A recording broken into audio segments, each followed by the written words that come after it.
Di antaranya misalnya anak di bawah 18 bulan tidak boleh ada screen time atau tidak boleh terpapar terhadap gawai sama sekali.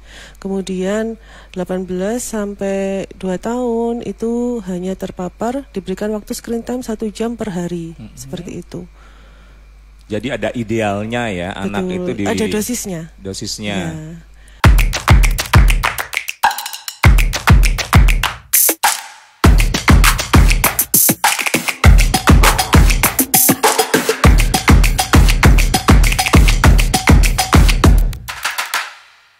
Teman-teman, untuk 1 jam ke depan kita dalam Public Interaktif Radio Andika dan kita akan bicara tentang pengaruh gawai pada penglihatan anak.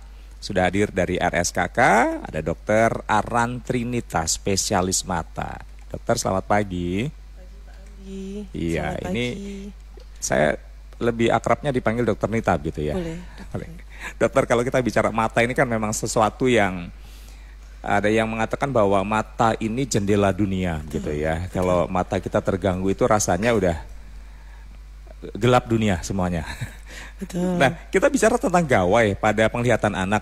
Apakah berbeda? Sebagai penyambung dulu kita ngomong, apakah berbeda pengaruh gawai pada anak sama orang dewasa sebenarnya? Apakah sama saja? Baik, terima kasih. Perkenalkan, saya Dr. Aran Trinita, spesialis mata dari Rumah Sakit Umum Daerah Kabupaten Kediri. Jadi pada pagi ini saya akan membawakan pengaruh gawai terhadap penglihatan anak. Sebenarnya dibandingkan dengan usia dewasa kurang lebih sama, tetapi terdapat hal yang menarik pada anak-anak, di mana masih terdapat tumbuh kembang di anak-anak. Jadi gawai pada orang dewasa mungkin akan menyebabkan beberapa keluhan fisik seperti mata capek, seperti itu, mata kering. Tetapi pada anak-anak, gawai ini, penggunaan gawai yang tidak bijak dalam waktu yang lama, misalnya dalam waktu yang lama, itu bisa mempengaruhi juga terhadap perkembangan penglihatan anak. Begitu. Jadi kenapa yang lebih di-highlight adalah pada penglihatan anak? Karena pada anak masih terdapat tumbuh kembang di mana kebiasaannya itu sangat mempengaruhi terhadap proses tumbuh kembang tersebut gitu. Jadi karena masa depan anak masih panjang ya. Betul. Jadi perlu diperhatikan lebih dibandingkan orang dewasa begitu. Kurang lebih seperti itu. Oke. Tadi dokter mengatakan penggunaan gawai yang bijak. Bagi anak-anak sebenarnya penggunaan gawai yang bijak itu seperti apa? Apakah ada range waktu yang maksimal sehingga anak harus beristirahat dalam penggunaan gawai atau bagaimana? Jadi gawai itu kan sebenarnya sebuah teknologi ya, pasti memiliki nilai positif, juga memiliki sisi negatif jika penggunaannya tidak bijak atau tidak sesuai aturan gitu. Pada anak-anak ada beberapa pedoman yang diberikan oleh beberapa peneliti atau beberapa akademi. Di antaranya misalnya anak di bawah 18 bulan tidak boleh ada screen time atau tidak boleh terpapar terhadap gawai sama sekali. Kemudian 18 sampai 2 tahun itu hanya terpapar diberikan waktu screen time 1 jam per hari. Seperti itu. Jadi ada idealnya ya. Betul. Anak itu ada dosisnya. Ya. Di sesuai samping, dengan usia anak itu sendiri. Di samping kontennya harus diawasi orang tua, durasinya juga harus diperhatikan. Selain itu juga posturnya. Jadi mengakses gawai atau mengakses gawai, dia durasinya ada diperhatikan, kemudian posturnya. Jadi pencahayaan yang memadai, tidak boleh misalnya sambil tengkurap. Oke. Jadi akan lebih gelap, cahayanya lebih gelap, tercapai ke gawai. Kemudian yang kedua juga jarak antara mata terhadap gawai kurang lebih 30 sampai 40 cm, tidak boleh terlalu dekat. Kalau anak lihat gawai terlalu dekat, perlu juga orang tua waspada gitu. Apakah memang itu hal yang kebiasaan, atau yang kedua apakah memang nggak kelihatan gitu. Jadi orang tua juga harus mengawasi ketika anak memegang gawai gitu. Dokter, ada nggak sih secara fisik yang bisa kita lihat dari anak ini kalau memang sudah mulai ada tanda-tanda bahwa matanya ini nggak beres dalam tanda kutip? Betul. Jadi kapan tanda-tanda yang ditimbulkan? Kapan anak itu kita mencurigai, oh kayaknya sudah melebihi batas ini, atau sudah terlalu lama dia memegang gawai gitu, atau sudah berpengaruh terhadap kondisi badannya. Kalau yang pertama sering kelelahan mata, jadi kalau sering mengeluh capek, atau mungkin anak-anak belum bisa bilang capek ya, atau panas juga bisa. Yang kedua sering kucek-kucek mata. Kemudian yang ketiga sensitif terhadap cahaya, kalau malam lebih sensitif terhadap cahaya. Kemudian gangguan penglihatan, hingga menimbulkan gangguan penglihatan seperti rabun jauh. Jadi ketika di sekolah dia lihat papan nggak jelas itu. Dokter, kalau ini bicara tentang ideal ya, kalau dokter gigi itu kan menganjurkan setiap 6 bulan sekali untuk periksa gigi. Kalau mata sendiri seperti apa? Ada keanjuran yang memang rutin dilakukan oleh anak ini untuk periksa mata? Pemeriksaan mata pada anak berbeda dengan dewasa. Kalau dewasa mungkin bisa periksa rutin 1 tahun sekali, pada anak bisa lebih rapat 6 bulan hingga 1 tahun. Bahkan pada beberapa anak dengan kondisi patologis atau memiliki penyakit tertentu bisa 1 bulan hingga 3 bulan seperti itu, tergantung kondisi individu masing-masing.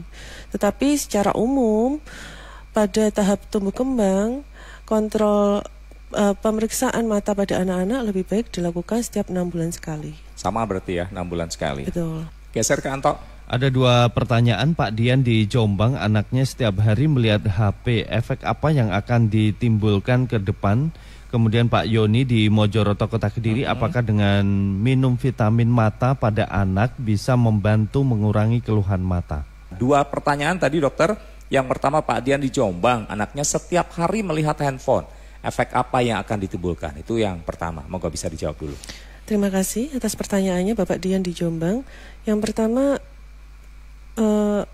melihat HP setiap hari. Ya sebenarnya itu yang tidak bisa kita hindari untuk sehari-hari selama ini ya Pak ya. Hanya saja nggak disampaikan setiap hari berapa jam. Nah, itu kan mungkin lebih bisa menjawab ya dok ya. Iya, dari konteks penglihatan anak untuk melihat HP setiap hari itu usianya berapa. Kemudian kita masukkan ke rentang usianya, rekomendasinya sesuai usia. Jadi anak usia di bawah 18 bulan tidak dianjurkan untuk menggunakan gawai sama sekali. Kemudian 18 sampai 24 itu tidak lebih dari 30 menit per hari. Kemudian anak usia 2 sampai 5 tahun itu 1 jam per hari maksimal, dan anak di atas usia 5 tahun maksimalnya 2 jam per hari. Saya ulangi, anak di bawah 18 bulan tidak dianjurkan. Kemudian 18 sampai 24 bulan itu setengah jam atau 30 menit per hari. Kemudian 2 tahun itu 1 jam per hari. Dan di atas 5 tahun? Di atas 5 tahun itu 2 jam. 2 jam per hari. Itu waktunya bisa di ini ya dok ya, diacak ya, nggak harus 2 jam berturut-turut ya?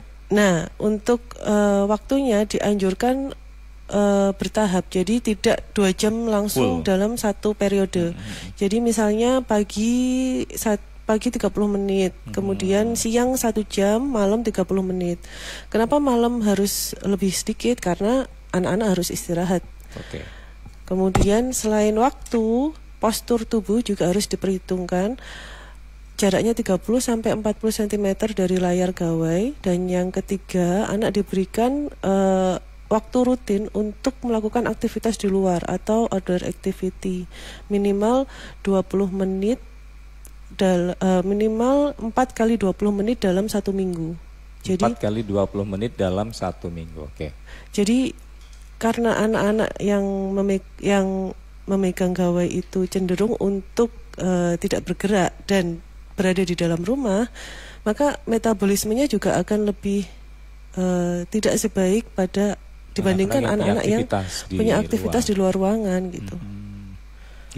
Baik, ini mungkin memang Pak Dian masih kurang lengkap karena dari faktor usia anak belum disampaikan dan juga berapa jam usia anak Pak Dian ini melihat gawai itu sendiri ya. Baik, yang kedua ada Pak Yoni dokter di Mojoroto, Kota Kediri, menanyakan apakah dengan minum vitamin mata pada anak ini bisa membantu mengurangi keluhan mata? Baik, terima kasih atas pertanyaannya Bapak Yoni di Mojoroto. Untuk vitamin mata, vitamin sebenarnya prinsipnya itu adalah suplemen. Jadi ketika makanan yang sudah kita makan sehari-hari gizinya seimbang, terpenuhi dari gizi, ya vitamin sifatnya sebagai suplemen gitu. Jadi boleh diberikan. Selama ada keluhan, begitu? Boleh diberikan jika untuk suplemen saja. Jadi tidak untuk kebutuhan pokok.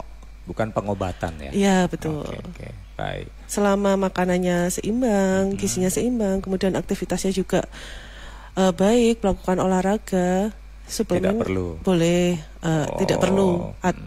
Bukan sesuatu yang wajib, bukan sesuatu yang pokok. Tapi selain vitamin A, Dok, itu yang kita tahu bahwa untuk mata lebih bagus itu ada vitamin-vitamin lain nggak sih yang memang bisa dikonsumsi? Vitamin D. Bagus untuk pertumbuhan anak. Tapi selain minum vitamin D juga harus diaktifasi. Caranya aktivasi dengan gimana? Dengan aktivitas outdoor. Dengan kalau zaman dulu dibilangnya DD atau berjemur. Berjemur, nah, itu pagi hari di antara jam 7 sampai jam 9. Itu bagus juga untuk mata ya? Betul. Baik, Dok, kalau kita bicara tentang fatalitas dari anak menggunakan gadget atau gawai, kita bicara fatalitasnya ini seburuk-buruknya gitu mungkin, Dok. Kalau anak terus-terusan menggunakan gawai tanpa diperhatikan orang tua, tanpa memperhatikan waktu atau durasi, itu akibatnya sampai seperti apa? Betulkah sampai terjadi kebutaan segala macam? Kalau sampai terjadi kebutaan tidak, tetapi itu akan mempengaruhi tumbuh kembang dari matanya. Jadi secara molekuler gawai ini kan mengeluarkan sinar biru. Dia akan mempengaruhi kualitas tidur anak. Kualitas tidur anak itu perlu untuk rilis dopamin, fungsinya untuk pertumbuhan bola mata. Kalau tidak tercukupi dengan baik, maka pertumbuhannya akan lebih panjang. Resikonya terjadi rabun jauh. Rabun jauh. Atau miopia. Kemudian yang kedua, postur tubuh. Itu juga akan terpengaruh. Kalau misalnya dia selalu dalam posisi yang statis, berdiam diri dengan postur tubuh yang tidak baik, maka juga akan mempengaruhi tumbuh kembang anak tersebut. Beda dengan kalau misalnya sering kegiatan fisik seperti loncat-loncat, lari, tentu postur tubuhnya, tinggi badannya, berat badannya juga akan bagus. Perkembangannya bagus gitu. Dok, saya banyak melihat anak-anak itu sekarang sudah banyak yang pakai kacamata. Ya, dari anak SD itu udah mulai banyak yang pakai kacamata tebel-tebel. Apakah itu berarti memang, mohon maaf kalau saya salah bisa apakah memang sakit matanya itu sudah tidak bisa disembuhkan sehingga harus dibantu dengan menggunakan kacamata atau seperti apa, Dok? Kalau pakai kacamata atau kelainan refraksi itu yang nomor 1 pengaruh genetik. Jadi 20% pengaruh ya genetik ya. Betul. Salah satu orang tua yang menggunakan kacamata menyumbang 20% untuk timbulnya keturunannya menggunakan kacamata. Itu yang pertama. Yang kedua, perilaku. Jadi seperti yang saya sampaikan tadi, kalau dia pakai gadget, pakai gawai, kemudian sambil tengkurap, pencahayaannya kurang, kemudian kualitas tidurnya juga nggak terlalu bagus, kemudian outdoor activity-nya juga tidak terlalu aktif, maka itu semua itu seperti menimbulkan hasil akhir perkembangan bola matanya juga nggak terlalu bagus gitu, Pak. Selain badannya nggak terlalu bagus perkembangannya, bola matanya juga nggak terlalu bagus. Nah, biasanya dikoreksi dengan kacamata gitu. Oke. Berarti bukan berarti tidak bisa disembuhkan ya? Bisa, masih bisa disembuhkan, masih bisa direhabilitasi pakai kacamata. Kacamata sebagai alat bantu untuk membiasakan, untuk membuat lebih terang, kemudian untuk membiasakan tubuh mengenali, oh seharusnya kondisi mata usia 5 tahun itu seperti ini loh gitu. Jadi dia nanti akan bola matanya akan tumbuh kembang sesuai usia 5 tahun itu gitu. Tidak terlalu panjang. Dok, seringkali kita mendengar ucapan bahwa kalau misalnya mata kita berair atau anak-anak khususnya ya, ini jangan dikucek gitu ya. Sebenarnya gimana pertolongan pertama kalau misalnya anak atau kita lah orang dewasa itu mungkin mengalami gangguan di mata. Kalau tidak dikucek apa yang harus dilakukan atau ada pertolongan pertama seperti apa supaya mungkin orang tua pun bisa memberikan contoh kepada anak-anaknya? Kalau dikucek pasti untuk sebagian besar masyarakat refleks ya, pasti begitu gatal langsung kucek. Nah, tapi sebenarnya kita sudah dibekali refleks dari Tuhan juga. Begitu gatal langsung kedip mata kan. Gitu. Jadi boleh berkedip agak waktu lama gitu, sekiranya gatalnya sudah agak berkurang atau menghilang, baru dibuka matanya. Mengucek boleh, tetapi jangan terlalu heboh gitu. Jadi secukupnya. Kalau misalnya berair, ditap pakai tisu kering, kemudian langsung dibuang. Jadi bukan digesek-gesek, tapi ditap-tap. Jadi itu yang memang harus dilakukan ya, supaya mata kita bisa tetap sehat sampai nanti usia dewasa pun tidak perlu memakai kacamata. Baik, saya ke Getimer kembali dok, sementara ke siapa dulu Silvi? Bergabung Bu Nur Afifi, posisi di Rejomulyo, Kota Kediri. Bu Nur, selamat pagi. Selamat pagi Mas. Ya. Mas Andi nih. Inggih, leres. Monggo silahkan, ada yang mau ditanyakan ke Dokter Nita? Nggih, matur nuwun waktunya. Dokter Nita, menika mau tanya sedikit. Saya kan anak saya masih anak-anak semua. Jadi masih usia SMP nggih, SMP. Pertanyaan saya simpel sebenarnya. Yang screen time tadi, yang batasan-batasan waktu itu apakah khusus untuk gawai yang kecil-kecil seperti misalnya HP atau PSP yang gitu-gitu, atau termasuk juga monitor komputer atau TV yang lebih besar? Karena kan kalau anak-anak sekarang sudah mulai banyak tugas nggih dok nggih, apalagi anak SMP. Tugas-tugas itu kan harus banyak searching segala macam. Ngaten mawon dok pertanyaan saya. Matur nuwun. Nggih, sami-sami Bu Nur, langsung dijawab sama Dokter Nita. Gimana dok? Baik, terima kasih Bu Nur Afifi. Jadi screen time yang dimaksud itu secara keseluruhan Bu. Pertanyaan yang bagus ini Bu. Karena banyak yang menyalahartikan screen time itu cuman HP saja. Tetapi itu juga untuk screen yang besar seperti monitor, kemudian layar TV, layar komputer seperti itu. Jadi screen time yang dimaksud itu secara general untuk untuk gawai yang kecil maupun gawai yang besar. Nah, tipsnya untuk yang memang kita tidak bisa menghindari ya, kerja menggunakan di depan layar atau paling hingga 8 jam per hari, yang direkomendasikan adalah aturan 20-20-20 atau 20-20-20 rule. Apa itu? Setiap 20 menit melihat screen, istirahat selama 20 detik. Caranya gimana? Dengan cara melihat sejauh 20 feet atau 6 meter. Jadi seperti melamun, 20 menit, istirahat 20 detik, caranya melamun. Lihat jauh 6 meter, kayak gini. Gitu. Jadi itu yang direkomendasikan untuk mencegah eye strain. Eye strain, Jadi eye strain. Yang kedua, gunakan gawai dengan posisi yang ergonomis. Posisi ergonomis itu seperti nyaman dan pencahayaan yang cukup. Jadi kalau misal HP agak ditinggikan 45 derajat atau tidak digelapkan juga ya. Betul. Kemudian jaraknya 30 sampai 40 cm, jangan terlalu dekat gitu. Seperti itu Ibu. Jadi selain screen time untuk layar yang besar juga, screen yang general saya sarankan menggunakan aturan 20-20-20 untuk mencegah eye strain. Dan yang ketiga, memperhatikan postur saat penggunaan gawai. Jadi tidak sambil tengkurap, kemudian agak ditinggikan beberapa sudut, beberapa derajat gitu, supaya lebih nyaman gitu secara postur. Dok, seperti yang tadi disampaikan Bu Nur kan sebenarnya mungkin yang ditanyakan begini, lebih ke gimana sekarang kan tugas anak-anak sekolah kan memang lebih banyak menggunakan gawai begitu. Termasuk kita lah kalau di kantor kan. Mungkin 20-20-20 nggak bisa kita terapkan dengan baik.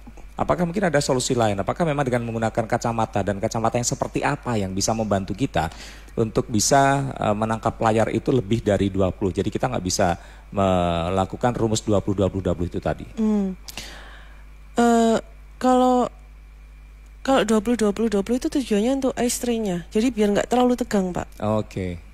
Kalau memang itu tidak bisa dilakukan, ketika sudah masuk waktu istirahat, ya benar-benar istirahat. Tidak menggunakan HP. Jadi biar ototnya itu nggak terlalu tegang gitu. Karena kalau otot mata tegang, kadang-kadang otot leher juga tegang. Itu akan mempengaruhi juga kualitas tidur juga. Jadi kalau itu 20-20-20 tidak bisa dilakukan, maka ketika jam istirahat memang istirahat. Benar-benar istirahat, matanya tidak digunakan untuk melihat screen gitu. Jadi biar istirahat semua juga gitu. Betul, termasuk otaknya juga harus istirahat. Baik, teman-teman, saya masih di Public Interaktif.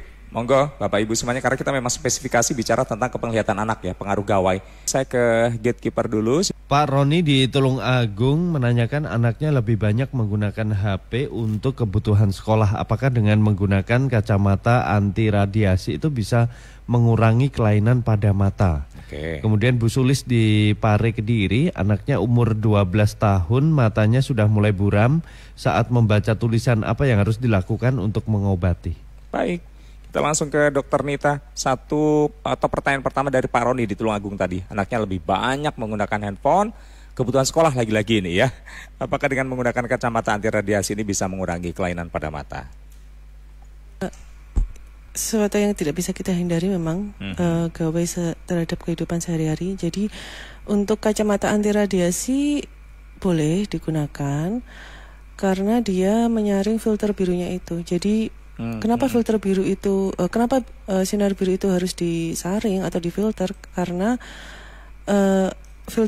karena sinar biru itu mempengaruhi gelombang tidur, jadi mempengaruhi kualitas tidur kalau terlalu banyak paparannya dalam sehari. Nah, dimana kualitas tidur itu sangat kita butuhkan untuk tumbuh kembang bola mata anak. Itu. Jadi karena ini anak-anak yang masih tumbuh kembang, maka kualitas tidur ini sangat berharga untuk mereka. Jadi bukan ke menyembuhkan mata minusnya untuk kacamata anti radiasi, tapi untuk memfilter sinar biru tersebut. Oke. Yang kedua, Bu Sulis di Pare Kediri, anaknya umur 12 tahun, dokter, matanya sudah mulai buram saat membaca tulisan. Apa yang harus dilakukan untuk mengobati? 12 tahun, keluhannya buram, ya segera periksa ke Polimata RSKK. Nanti bertemu dengan saya, boleh. Karena buramnya kan juga belum tahu buramnya seperti apa ya. 12 tahun itu, mereka kan 12 tahun berarti kelas 6 SD kan, berarti mau ujian. Jadi nanti kalau dia kesulitan untuk melihat jarak jauh, misalnya paling sering keluhannya duduk di belakang nggak kelihatan. Kalau bikin garis itu miring kayak gitu. Kalau nulis itu di atas kertas, di atas garis, ya segera periksa karena ini usia-usia mau daftar SMP kan nanti, jadi harus lebih waspada gitu. Kalau Polimata di RSKK setiap hari apa dan jam berapa, Dok? Senin sampai Jumat, setiap jam 7:30 sampai 7:30. 7:30 sampai 7:30. Ya, kemudian kita memiliki program unggulan di RSKK, yaitu praktek sore Senin sampai Kamis 5:30 sampai 5:30 sore. Senin sampai Kamis 5:30 sampai 5:30 sore. Betul. Ya, 2 jam ya, ketemu langsung Dokter Nita. Dok, ada satu hal yang mungkin ini juga menjadi pertanyaan bagi ibu-ibu khususnya, karena kan lebih sering mendampingi anak-anaknya begitu ya belajar. Ada yang menanyakan selama ini mungkin jarak waktu sebelum anak ini tidur itu berapa jam menggunakan handphone? Maksudnya begini, jam 9 tidur biasanya misalnya begitu ya. Ini maksimal nih menggunakan handphone ini jam berapa nih sebelum tidur gitu ya. Karena kan katanya kalau menggunakan handphone terus langsung tidur itu kan berpengaruh tadi kan. Nah, ini seperti apa kira-kira? Pertanyaan yang bagus, Pak. Jadi tidur yang baik itu jam 22 diharapkan sudah deep sleep. Berarti kalau berarti persiapannya ya mulai tidur jam 9, betul. Dan tidak menggunakan gadget atau gawe sebaiknya 1 jam sebelum tidur itu, jadi jam 8 maksimal gitu. Terakhir ya? Ya. Mau nggak mau harus di ini. Betul. Kalau misalnya nggak mau ya udah tergantung orang tuanya mau apa. Kecuali anak-anak yang minta dibawakan tanah liat gitu baru jam 9 malam ngabari ibunya. Susah lagi kalau anak-anak tidak serumah sama orang tua ya. Kalau sama nenek kakek itu biasanya kan lebih dimanjakan, ini yang berbahaya gitu ya biasanya.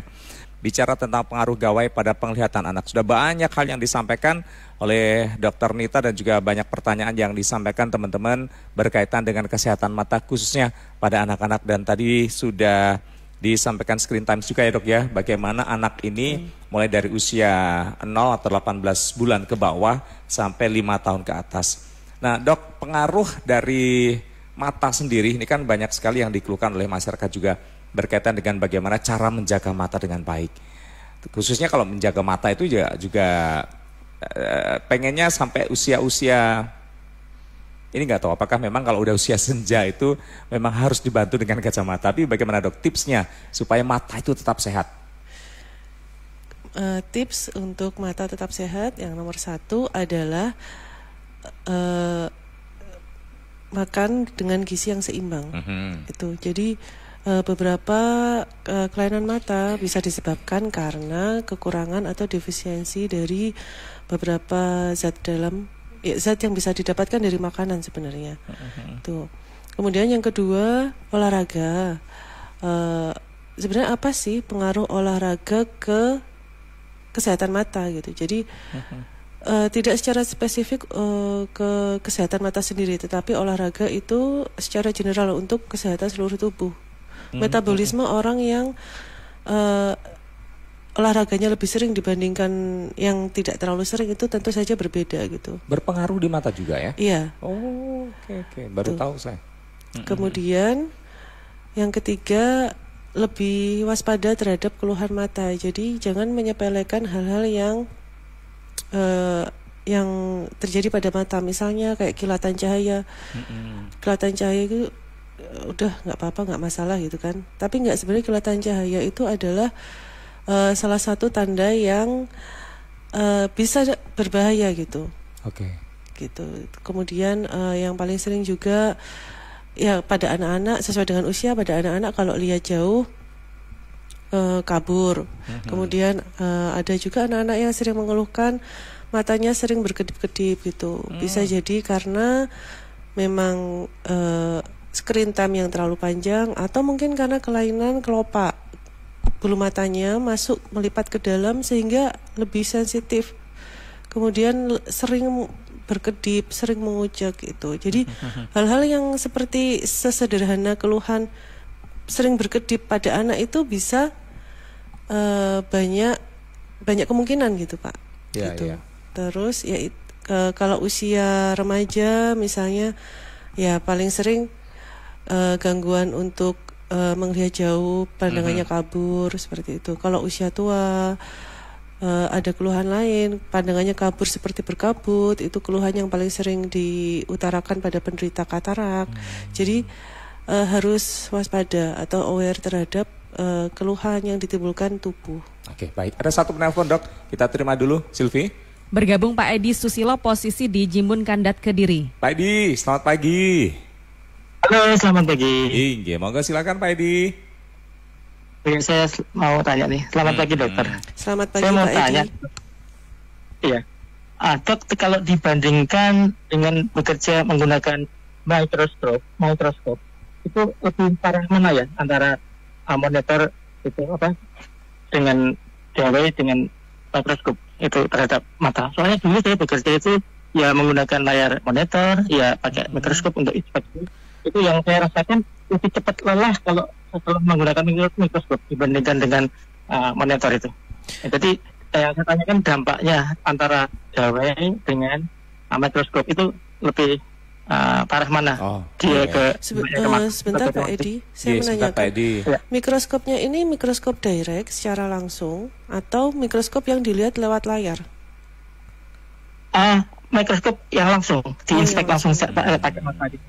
Oke, itu saja Pak Edi. Iya, itu aja. Jadi dampak dari mikroskop sama monitor itu lebih parah mana? Baik, didengar langsung nanti akan disampaikan oleh Dr. Nita. Baik, satu pertanyaan dari Pak Edi Susilo yang ada di Jimbun Kandat. Dr. Nita, silahkan. Baik, terima kasih Pak Edi Susilo. kebetulan berarti kita sama-sama kerja pakai mikroskop ini Pak. Gitu. Jadi keluhannya kalau pakai mikroskop lebih cepat lelah ya Pak ya. Untuk mikroskop sendiri itu perlu adjustment Pak, atau penyesuaian. Jadi ada beberapa komponen di mikroskop itu yang harus disesuaikan dengan kondisi mata kita. Yang pertama itu adalah lensa. Jadi kalau mikroskop operasi mata yang dilihat dulu lensanya, apakah ada beberapa mikroskop yang sudah disesuaikan dengan kondisi refraksi. Misalnya saya -1, pakai kacamata -1, lensanya diputar ke -1, ukuran -1, untuk penyesuaian refraksi atau penyesuaian penggunaan kacamata. Jadi diharapkan saya nggak usah pakai kacamata, bisa pakai mikroskop dengan -1 itu. Tuh. Yang kedua pupil distan. Pupil distan itu jarak antara kedua pupil Pak. Itu di set dulu. Tentu saja berbeda. Saya pupil distannya kurang lebih 58 mm. Bapak pada laki-laki pada laki-laki 60 sampai 64 mm gitu. Pasti berbeda.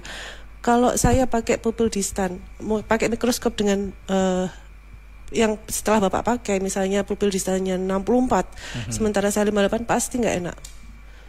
Sebaliknya juga gitu. Kalau Bapak pakai mikroskop, habis saya pakai nih 58 gitu, 58 mm, terus Bapak dengan pupil distan 64 mm pakai mikroskop saya juga nggak enak, lebih cepat capek gitu. Ada pengaruhnya berarti ya, kalau memang tidak disesuaikan ya? Iya, jadi harus disesuaikan dulu pupil distannya. Tuh, yang kedua. Yang ketiga zoom. Jadi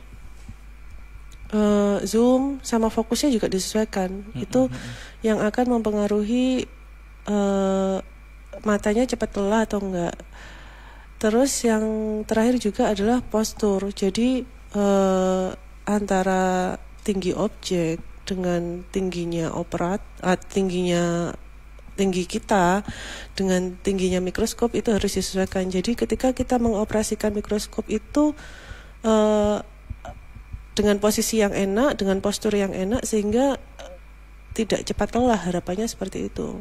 Oleh karena itu pada beberapa mikroskop banyak adjustment-nya atau banyak penyesuaian, banyak panel penyesuaiannya, karena biasanya digunakan dengan durasi yang lama atau digunakan oleh beberapa orang kayak gitu. Jadi hal-hal itu digunakan untuk membuat kita lebih nyaman, juga mengurangi strain atau ketegangan saat menggunakan alat tersebut gitu. Jadi itu yang kita nggak tahu ya. Yeah. Detail sekali ternyata ya. Nggak Yeah, sembarangan bisa menggunakan mikroskop seperti itu sebenarnya ya. Mikroskop direct. Mikroskop direct langsung digunakan ya. Baik, itu mungkin Pak Edi, monggo kalau mungkin masih kurang jelas, ini pengen ditanyakan lagi, masih ada kesempatan waktu sekitar 2-3 menit. Dok, selama Dokter Rita ini praktek ya, menjadi spesialis mata, pada anak-anak apa kebanyakan yang dikeluhkan atau penyakit mata seperti apa yang ditangani oleh dokter? Nomor 1 tentu saja refraksi kacamata. Oke. Sebenarnya banyak penyakit pada anak, tetapi yang lebih membuat orang tua was-was itu, loh anak saya kok katanya gurunya duduk di belakang atau baris kedua aja udah nggak jelas. Itu pasti langsung membawa ke fasilitas kesehatan atau ke dokter mata itu. Yang kedua yang paling sering juga itu infeksi seperti bintitan. Paling sering bintitan timbilan. Tumbuh. Ya.